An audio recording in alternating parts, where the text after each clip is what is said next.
I, 47M, have been married to Sarah, 45F, for 22 years. We met in college through mutual friends and got married right after graduation. Sarah was my first and only serious relationship. She worked as a marketing executive while I built my career in software development. Our marriage was good, or at least I thought it was until last month when everything fell apart. We have 2 kids, Jenny, 20F, and Mike, 17M. Jenny is in her second year of college studying psychology, and Mike is a junior in high school. The problem started about 4 months ago when Sarah joined a new gym. She said she wanted to get in shape before turning 46. I supported her decision and even offered to join with her, but she said she preferred going alone to focus on herself. She started spending more time at the gym, sometimes going twice a day. I didn't question it because she seemed happier and more energetic. But then things started changing. She bought all new clothes, changed her hairstyle, and was constantly on her phone. When I walked into a room, she would quickly turn her phone screen off or switch apps. She started working late, saying her team had taken on a big project for a new client. Some nights she wouldn't come home until 9 or 10 p.m. I trusted her completely, so I didn't think much of it. I even made sure dinner was ready for her when she got home and took care of the kids' needs so she could focus on work. Our sex life practically disappeared. Every time I tried to initiate intimacy, she had an excuse: she was tired, had a headache, or had to wake up early. We went from being intimate 2 to 3 times a week to nothing for almost 3 months. Again, I didn't push the issue because I thought she was stressed about work.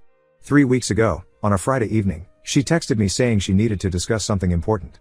I thought maybe she got the promotion she'd been hoping for, or wanted to talk about our upcoming summer vacation plans. The kids were both out, Jenny at her campus library and Mike at football practice. When Sarah came home, she wasn't alone. There was this guy with her, tall and muscular, probably in his late 30s. She introduced him as Derek, 39M. They sat down in our living room, the same room where we'd celebrated our 20th anniversary 2 years ago, and Sarah dropped the bomb. She was 3 months pregnant, and Derek was the father. She said they met at the gym 8 months ago and connected on a deep level. According to her, she hadn't been happy in our marriage for years but never had the courage to say anything. She claimed I was too focused on work and didn't understand her emotional needs. Derek just sat there with this smug look on his face, occasionally rubbing Sarah's back like he was comforting her. She said they had fallen in love and wanted to start a new life together. The late nights weren't because of work, she was with him. The gym visits weren't always for working out, they were meeting there and going to his place. I felt like I was in some bizarre nightmare. This was the woman who had nursed me back to health when I had pneumonia 3 years ago. The same woman who had cried tears of joy at Jenny's high school graduation. Now she was sitting in our home, telling me she was carrying another man's child. I told them both to leave immediately. That's when things got ugly. Derek stood up and started yelling that I couldn't kick Sarah out because she owned half the house. He said I needed to man up and accept that Sarah had found someone better. I stayed calm and told them I would be filing for divorce first thing Monday morning, and they needed to leave my house now. Derek got in my face, his chest puffed up like some wannabe tough guy. He said I'd better watch myself because he wouldn't let me mess with his woman and his baby. Something about his tone made me nervous, so I had already started recording everything on my phone, hiding it partially behind a couch cushion. I repeated that they needed to leave. That's when Derek pulled out a gun from his waistband. He pointed it directly at my chest and said if I tried to make things difficult for Sarah in the divorce, he would make sure I regretted it.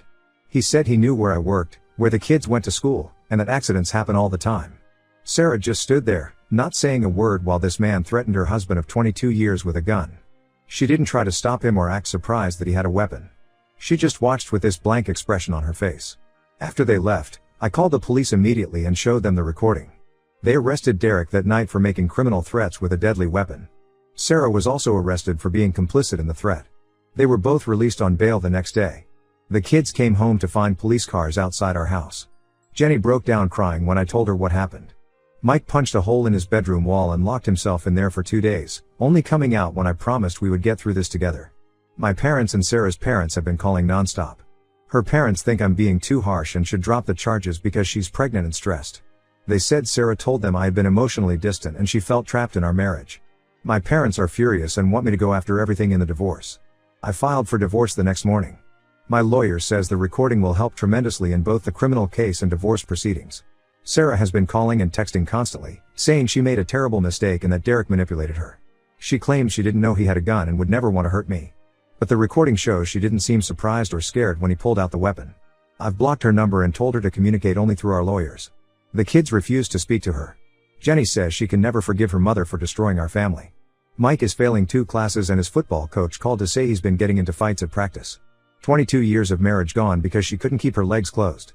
I looked at our wedding photos last night, we were so young and happy. Now I have to face her in court next week for the threats case. I don't regret filing charges because nobody threatens me with a gun in my own house, especially not in front of my children's photos on the wall. Update 1, it's been 2 weeks since my last post. First, I want to thank everyone for their supportive comments and messages. You helped me stay strong when I felt like everything was falling apart. Now, let me tell you what's happened since then. The threat case hearing was last week. I arrived at the courthouse early with my lawyer. Sarah and Derek showed up together, both dressed like they were going to church. Sarah kept trying to catch my eye, but I focused on my phone. Their lawyer, this slick guy in an expensive suit, tried to paint me as a controlling, abusive husband who was threatening to leave Sarah homeless and penniless. He claimed Derek only showed the gun because he feared for Sarah's safety. But then my lawyer played the recording. You could hear everything clearly, their voices, Derek's threats about knowing where my kids went to school, and most importantly, Sarah's complete silence while her boyfriend threatened her husband with a gun. Their faces went white. The judge was visibly angry and set a trial date for next month. She also added a restraining order, requiring both of them to stay at least 500 feet away from me, my house, and my workplace. I thought that was going to be the biggest development, but I was wrong. Yesterday morning, someone knocked on my door. I opened it to find a woman in her mid-30s standing there with a thick folder in her hands. She introduced herself as Amy, 36F, Derek's wife. Yes, you read that right, Derek is married with 3 kids aged 12, 9, and 6. Amy found out about Sarah and the pregnancy when she saw Derek's arrest report in the local paper.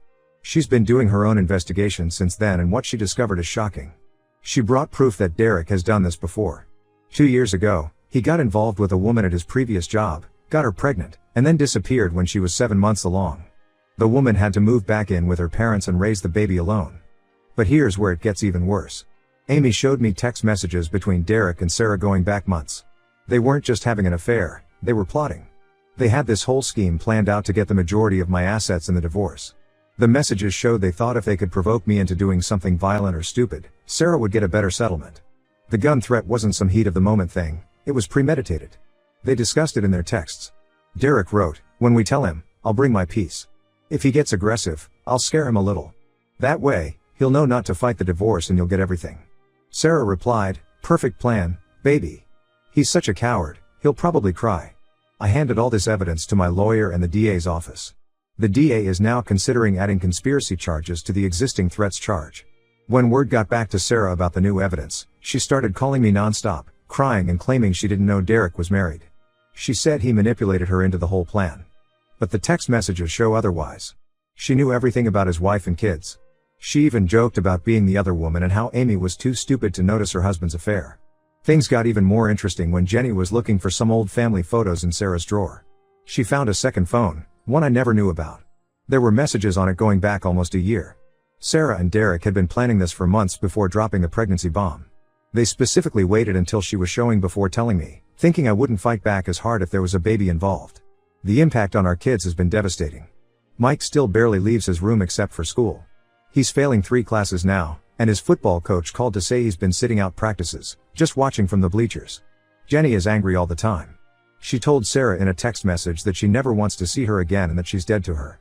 The message Sarah sent back just said, "You'll understand when you're older and fall in love." Sarah's parents showed up at my house after I sent them copies of the text messages. They were horrified. Her father, who had been defending her actions and begging me to drop the charges, broke down crying in my living room. He kept saying he didn't raise his daughter to be this kind of person. They've stopped taking her calls too. My lawyer says with this new evidence, Sarah won't get much in the divorce. The conspiracy to threaten me and the premeditated nature of their plan will work against her in the property division. But honestly, I don't care about the money anymore. I just want her out of our lives. The woman in those text messages isn't the person I married. She's a stranger who spent months plotting to destroy me while sleeping in our bed and eating dinner with our family. Jenny asked me yesterday if I ever suspected anything. The truth is, I didn't. I trusted Sarah completely.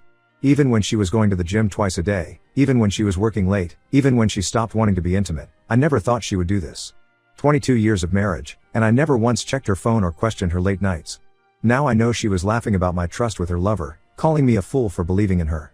Update 2, it's been a month since my last update. The divorce proceedings started last week, and things have taken several unexpected turns. I need to share what's happened because it's almost unbelievable. The divorce hearing began with Sarah trying to play victim. She claimed Derek had manipulated and coerced her into participating in their scheme. Her lawyer presented a sob story about how she was a vulnerable woman trapped in an emotionally distant marriage, and Derek took advantage of her loneliness. She even brought in a colleague from work to testify about how she would cry in the break room about our supposedly troubled marriage. But her act fell apart completely after what happened at the criminal trial. Derek, facing serious jail time for the gun threat, decided to take a plea deal. The DA offered him 2 years probation and a restraining order if he would testify about their conspiracy. He took the deal, and what he revealed in court changed everything. During his plea hearing, Derek completely threw Sarah under the bus. He admitted that the entire scheme was her idea from the start.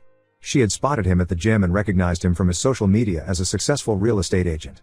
She approached him, not the other way around. She knew he was married from the beginning because she had looked up his Facebook profile and seen pictures of his family.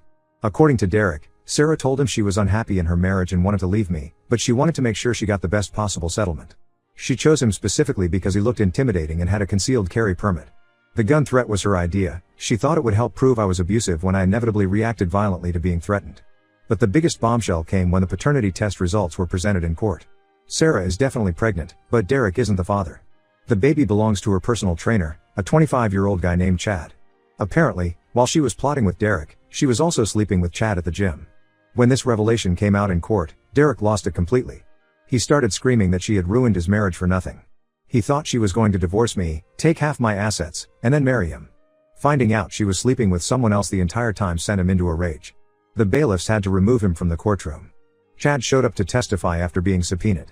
He had no idea Sarah was married. She told him she was divorced with 2 adult children who lived with their father. She even brought Jenny and Mike to the gym once and introduced them as her niece and nephew. Chad showed the court messages where Sarah had invited him to move in with her after she finalized her divorce from her abusive ex-husband. This revelation destroyed what little credibility Sarah had left. Her own lawyer looked disgusted. The judge called a recess, and when we returned, Sarah had a complete meltdown.